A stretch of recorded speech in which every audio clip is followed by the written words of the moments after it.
And video 7 is all about monetary policy. Right, so you just had your half term. After half term, we do monetary policy. Okay, remember again, we started off with supply side policy on the course and we did fiscal policy. We're now looking at monetary policy. Right, conventional monetary policy is interest rates and exchange rates. Unconventional monetary policy is quantitative easing, forward guidance, and modern monetary financing. Okay, controversial, very controversial. Are high interest rates the best way of solving inflation? So this is the first essay I've given you. See handout, which will make it fairly obvious. But the intro, inflation was 11.1% 6 months ago. Right now it's 6.7%. Rishi Sunak has said they'll get it down to 5%. Right.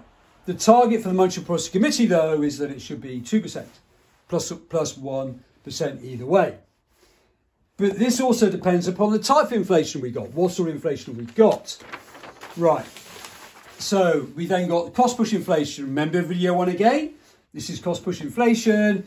Clearly, most of our inflation is cost push, oil and gas prices, food prices, plus now wage push inflation, because in the private sector, wages are rising at 8% a year. So do high interest rates reduce cost push? Only through the exchange rate. Okay, see notes on that. Right.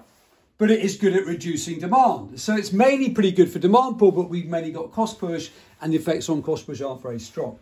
So the problem is if you increase interest rates, consumption, investment will fall. It will reduce house prices because mortgage repayments are more expensive. And we've got a big problem in the UK because we've got £400 billion of personal debt.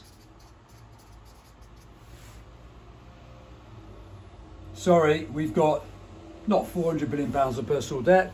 We must have 8 trillion plus of personal debt.